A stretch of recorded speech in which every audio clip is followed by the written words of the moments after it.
I want to talk about Tiffany Smiley for a minute. There are a couple of races out on the West Coast in the Pacific Northwest that have got Democrats really, really nervous.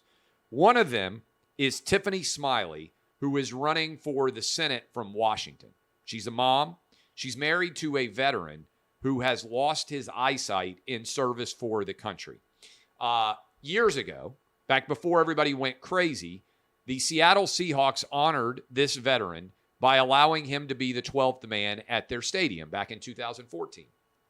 And so he's a Seahawks fan. Most people, I know this is going to shock people, and I understand some of you are still upset and like, oh, the NFL's too political. Like, I refuse to watch. I'm not that guy, all right? I watch the games. And Tiffany Smiley did a television commercial talking about how expensive inflation was for the average American family. And there was a short segment featuring her husband, who is wearing a Seahawks jersey. You would only know it's a Seahawks jersey if you are a diehard Seahawks fan. You wouldn't really know what he's wearing otherwise. There's no logo visible. It's just the colors, right, of a Seahawks jersey. He's on for like 2 seconds talking about how expensive beer has gotten, as there's a football game purportedly playing in the background of the television. Seahawks sent a letter to Tiffany Smiley's campaign saying you have to take down any possibility of this Seahawks jersey being in your commercial. Now, the Seahawks haven't done the same thing to left-wing political candidates.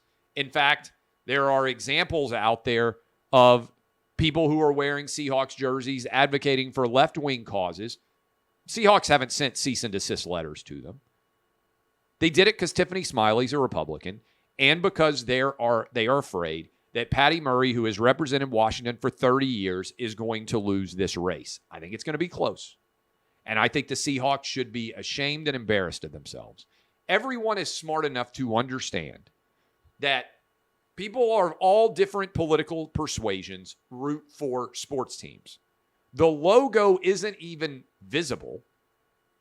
I don't understand how in the world the Seahawks made this decision. I guarantee you this is a poor choice. But I would bet to you, if I had to pick, I would bet Patty Murray's left-wing advisors got to the Seahawks and said, you need to make them take down any reference to the Seahawks. Same thing happened with Starbucks. Same thing happened with the Seattle Times, all within a short period of time. It's a calculated attack on Tiffany Smiley. And I think the Seahawks should frankly be embarrassed and ashamed, especially because they're not applying the same political standard. But come on, who is dumb enough to think that because somebody is wearing a shirt, that means that they are being endorsed by the product that they're wearing on the shirt? Like, right? I mean, this is crazy. Like, I got to be honest, we've sold lots of gear over the years. If somebody wore an Outkick shirt in a video, I wouldn't demand that they take it down. I'd probably just tweet whether they were Democrat or Republican. I don't even know that I would care. I think I'd kind of be honored, right? But if they were trying to claim, oh, Clay Travis has endorsed me or something like that, maybe I would do it. But I don't think anybody's dumb enough to think that because a guy's watching wearing a jersey, watching a football game, that means the team has endorsed him. So shame on the Seahawks. This is embarrassing for them. And if you wondered whether Tiffany Smiley was in a close race or not, there's the answer. Seattle and Portland have so fallen apart that I think Christine Drazan is going to win the Oregon governor's race. She's a mom running in Oregon. I think she's going to win, first Republican to be elected since the 1980s in Oregon. And I think Tiffany Smiley's got a good chance of knocking out Patty Murray just based on how desperate they're getting in Washington. The reason they're going to win is because those places have gone crazy. I had to avoid cursing there. They have gone absolutely insane when it comes to crime. You're not safe in Washington State, certainly not in Seattle, and you're not safe in Portland at all. Crime rate has skyrocketed there because, why?